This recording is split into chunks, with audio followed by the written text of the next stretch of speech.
한국경제TV 생생한 실전 투자 정보 와우퀵. 월 5,000원 커피값으로 투자 정보가 내 손 안에 배달됩니다. 와우킥 N에서 만나요. 네, 오늘 시장이 완전 롤러코스터입니다. 자세히 좀 진단을 해봐야 될 것 같네요. 그랜너리 투자자문 이완수 대표 그리고 고미정 캐스터 나와 있습니다. 두 분 어서 오세요. 안녕하세요. 안녕하세요. 고미정 캐스터 급하게 지금 들어왔어요. 뭔가 좀 준비가 덜 된 상황인 것 같아요. 아닙니다. 준비는 다 됐습니다. 네. 네. 오늘 장 지금 어떻습니까? 빨리 알려주세요. 우선은 시장이 아까 전에 좀 앵커님께서 말씀하신 것처럼 롤러코스터 장세를 좀 띄고 있습니다. 네. 코스닥에서는 조금 전에 매수로 좀 전환을 한 모습이었는데요. 코스피에서는 현선물을 매도하고 있는 모습이 나타나면서 외국인들이 계속해서 코스피에서는 들어오지 않는 모습이 확인되고 있고요. 또 오늘 일장에 FOMC와 오라클 또 선물 옵션 동시 만기일이 한 번에 그 이슈를 소화하면서 변동성이 나타나고 있는데 반락했던 지수가 1시가 되면서 상승 전환하는 듯 하더니 쉽지 않은 모습, 다시 코스피는 하락으로 꺾였고요. 오늘 시장 전반에 명확한 주도주가 없다 보니 오늘 자산주와 중소형 건설주 같은 좀 테마주들이 많이 오르는 모습들이 나타나고 있습니다. 네, 이게 뭐 단기 국채 매입 이슈가 있긴 했지만은 어쨌거나 매파적인 금리 인하가 나온 거잖아요. 그렇죠. 어떻게 좀 평가를 하세요? 사실 좀 매파적인 단어를 많이 쓰는데 네. 저는 전반적으로 봤을 때 이게 매파적이라고 하기는 조금 사실 그렇다. 왜냐하면 매가 안 보이거든요. 비둘기들만 있다라고 보여지고요. 뭐 간단하게 한 두 가지만 말씀드리면은 일단 점도표를 이제 내년에 2026년 말 3.4%로 잡아놨거든요. 근데 이렇게 되다 보니까 내년에 한 번 정도만 기준금리를 내리지 않겠는가 이렇게 얘기되는데 미국 쪽 리포트를 보니까 내년에 2회에서 3회 정도도 가능하다. 가장 큰 게 파월 의장의 발언이거든요. 뭐 내년 경제 성장률 2.3%로 상향 조정했고요. 그다음에 인플레이션 이제 기대치 같은 경우에도 2%대로 안정되고 있다. 네. 그리고 이제 중요한 것이 이제 실업률이 4% 중반으로 보면서 파월 의장 입으로도 내년에 중요한 것은 인플레이션이 아니라 사실 고용이라고 봤거든요. 네. 그렇다고 보면은 뭐 점도표는 3.4%지만은 고용이 깨지는 걸 보면은 한 두세 번도 가능하지 않겠는가. 거기에다가 케빈 해시 이제 국가자문위원장이 내년 5월달에 또 이제 교체가 되거든요. 아직 확정이 안 됐는데 그분으로 거의 확정하시네요. 뭐 네. 다들 뭐 트럼프 대통령 옆에 세워놓고 얘기를 했으니까 이제 그분이 이제 들어오고 그다음에 안에 있는 12명 위원 중에서 오늘 2명 같은 경우에는 사실 이제 금리 동결 주장했는데 네. 지역은행 총재들이거든요. 근데 그 두 분은 내년에 또 바뀌어요. 투표권이 없어져요. 그럼 다른 분이 또 들어오시거든요. 지역은행 총재들. 그렇다고 보면 사실 전반적으로 연준 내도 이제 매파보다는 사실 비둘기파로 다 바뀐 게 아닌가. 그런 상황인데 오늘 이렇게 시장이 왜 이렇게 센티멘트가 안 좋습니까? 뭐 국내 같은 경우는 그걸 보셔야죠. 뭐 새 마녀의 날이고, 네. 그 다음에 환율이 사실 생각만큼 꺾이지가 않았어요. 저희가 이제 이런 부분 매크로 변수까지 네. 좀 합쳐져 갖고. 근데 우리만 안 좋은 것도 아니고 네. 좀 전 세계적으로 안 좋아서 제가 너무 압박 질문을 드리나요? 자꾸 죄송하지만 아닙니다. 괜찮습니다. 전 세계적으로 안 좋아요. 네. 코인도 안 좋고. 네, 일단은 뭐 미국 시장 오늘 또 봐야죠. 네. 어제 같은 경우는 거의 시장 끝에서 상승장을 보여줬지만은 이제 오늘부터는 다시 또 이제 나오는 게 AI 성장론, 특히 이제 오라클 같은 경우 어제 또 실적이 워낙 안 좋다 보니까 AI 쪽에서 또 문제가 있나 이런 우려감도 지금 같이 겹쳐지고 있고요. 그다음에 아까 말씀하신 약간 매파적인 것도 시장에 반영될 수도 있을 것 같고요. 근데 저는 전반적으로 지금 이미 양적 종료를 12월 1일 날 했고요. 그다음에 이번에 금리 내렸고 거기다가 내년도도 사실 이렇게 뭐 전망치가 나쁜 것도 아니고요.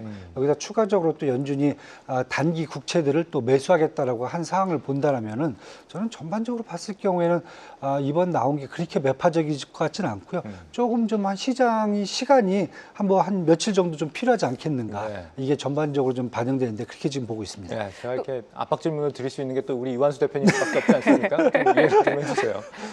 지금 뭐 그렇다면은 앞으로 남은 연말 동안에 좀 주목할 뭐 변수 같은 게 있을까요? 또 어떤 섹터를 좀 우리가 좀 주목하면서 가야 될지. 일단은 저는 뭐 가장 큰 게 금리를 내린 만큼 네. 사실 이제 소비 쪽이 사실 지금 생각만큼 안 올라오고 있는데 통화 완화 정책에 따른 어떤 소비 확대 부분을 일단 첫 번째로 먼저 보셔야 될 것 같다. 그래서 아직까지 이제 산타랠리, 크리스마스까지 아직도 한 10일, 15일 넘게 남아 있어요.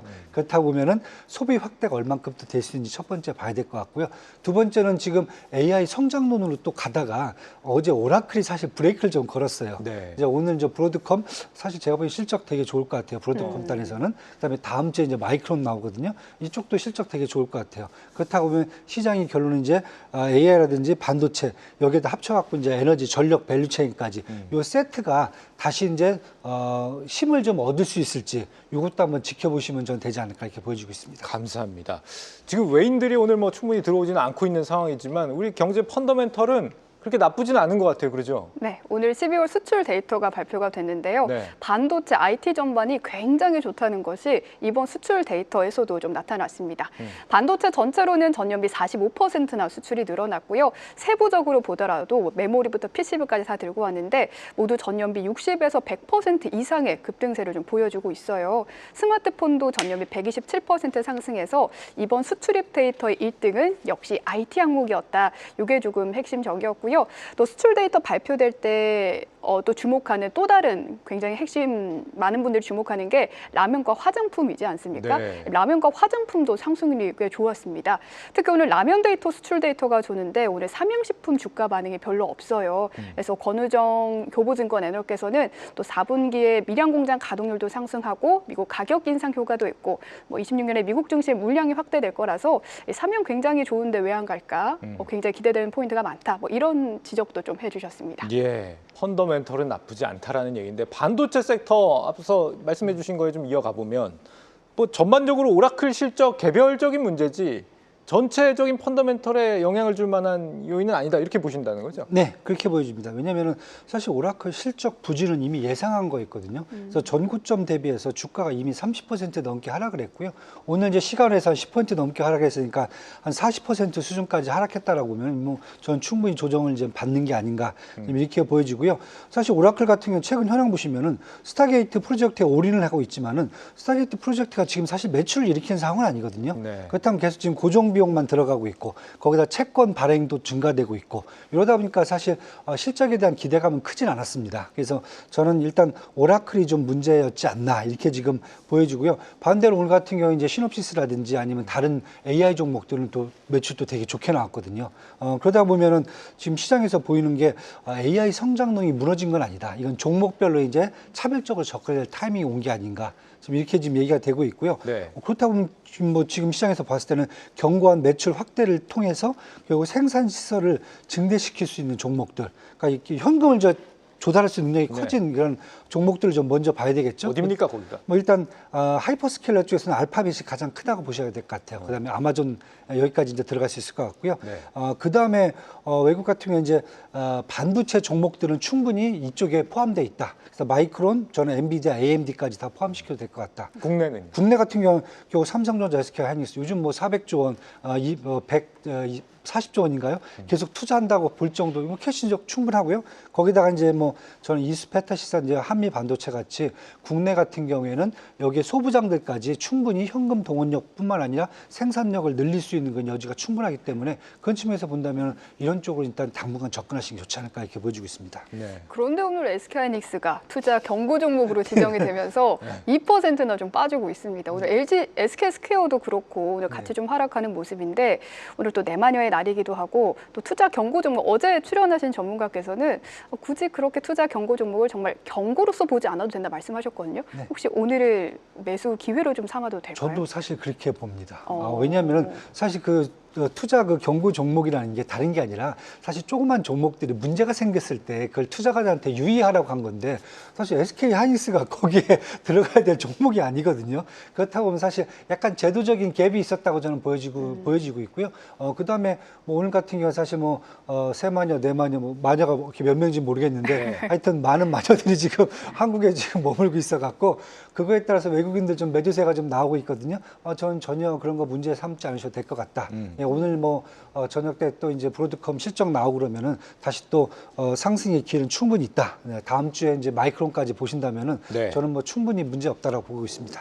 변압기 3사가 오늘 강세를 보였었잖아요. 네. 이 전력기기 업체 G 버노바 네. 여기 내년 실적 전망이 굉장히 대폭 상향 조정됐는데 네.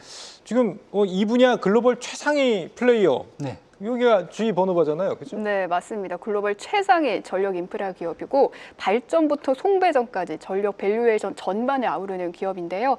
간밤에 내년 매출이 올해보다 16% 이상 증가해서 62조 원에 이를 것이다 이렇게 말을 했고요. 또 에비타 마진율도 8%대인데 3년 뒤에는 20%까지 오를 거다 이렇게 굉장히 좋은 실적을 내놨습니다. 지난해 코스피에서 상승률이 가장 컸던 종목이 바로 HD현대 일렉트릭인데요. G 버노바는 S&P 500에서 상승률 4위를 기록했었거든요. 그만큼 굉장히 시장을 아웃퍼폼하는 모습들이 최근 3년간 나타났는데요. 그럼에도 불구하고 JP 모건은 글로벌 전력 설비 사이클이 여전히 초기에서 중기 단계다. 데이터 센터 전력 수요 병목 현상이 심해질 것이고 여기서 한국과 중국 등이 수혜를 입을 것이다 라고 평가를 했습니다. 그러면서 LS 일렉트릭은 목표가 53만 원 제시를 했고요. HD현대 일렉트릭은 105만 원, 효성중공업은 280만 원을 제시했습니다. 줄기차게 올라온 전력기기 관련주들 네. 앞으로 더 갈 수도 있는 상황이 맞습니까 지금? 뭐 가능성 있다 보여지고요. 지금 상황에서 조금 더 좀 조정을 좀 받아줬으면 저는 좋겠다는 생각이 그래요? 좀 듭니다. 왜냐하면 사실 상승폭이 좀 세고요.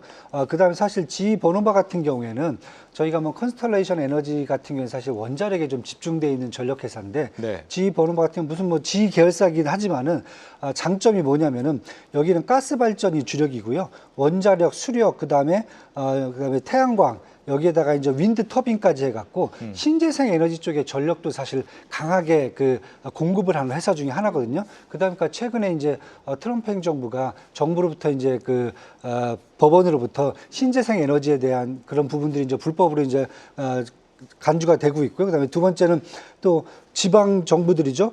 주 정부들이 원전 하려면 좀 시간 걸리잖아요. 네. 그러다 보니까 사실은 이제 단기적인 신재생 에너지 쪽에 조금 더 포커스를 두다 보니까 사실 G 번호부가 더 크게 지금 상승 매력도가 지금 내년에 보이고 있기 때문에 네. 저는 이런 측면에서 본다면 사실 G 번호바 쪽에서 나올 수 있는 이런 전력기기라든지 아니면 이제 송전선 같은 이러한 부속 기기들에 대한 수요가 더 커질 수 있다. 예, 그래서 3사 뭐 한국의 3사들이 뭐 전국 휩쓸고 있으니까 가장 좋다라고 보여지는데 네. 사실 이런 부분들이 이미 한번 지금 휩쓸고 가갖고 주가가 지금 많이 올라왔어요. 그래서 네네. 밸류에이션이 좀 올라와 있기 때문에 저는 밸류에이션만 조금 좀 부담감이 없을 정도 수준으로 좀 이 내려오는. 조정이 좀 되면은 그때는 매수하셔도 더 좋지 않을까 이렇게 네. 지금 보고 있습니다. 마지막으로 요거만 시간이 없어서 좀 여쭤봐야 될 것 같은데 1시 반에 조금 전에 HL만도가 인베스터 데이를 가졌습니다. 여기서 사족 보행 로봇의 이 액추에이터 전략 공개가 된 것 같은데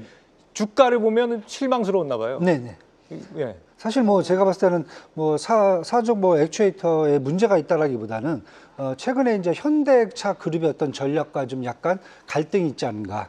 왜냐하면 사실 2달 전만 해도 HL 만도가 결국 현대차 그룹에 대해서 공급을 독점적으로 할 수 있다는 생각이 컸었는데 지금 같은 경우 지금 뭐 최근 일주일 보시면은 현대차 그룹에 내에 있는 현대 오토웨버라든지 아니면 현대 모비스가 자율주행과 그다음에 로보틱스 쪽에서 앞으로 더 발전하겠다는 청사진을 막 제시하면서 사실 어떻게 보면은 HL 만도가 생각했던 그런 그림이 약간 좀 떨어지고 있거든요. 그래서 저는 상대적으로 현대 오토웨버라든지 현대 모비스의 주가가 올라올수록 반대로 HL 만도의 어떤 매력도는 더 떨어지지 않을까. 네, 이렇게 지금 보여지고 있습니다. 그래서 그것 때문에 아마 HL 만도가 오늘의 무슨 뭐 문제점이 있다기보다는 그런 앞으로의 현대차의 전력과 맞물려 갖고 조금 이제 주가가 좀 조정을 받아야 될 타이밍이지 않을까 이렇게 지금 보고 있습니다. 감사합니다. 오늘은 시간 관계상 여기까지 드려야 되겠습니다. 이완수 대표 그리고 권미정 캐스터였습니다. 두 분 잘 들었습니다. 감사합니다.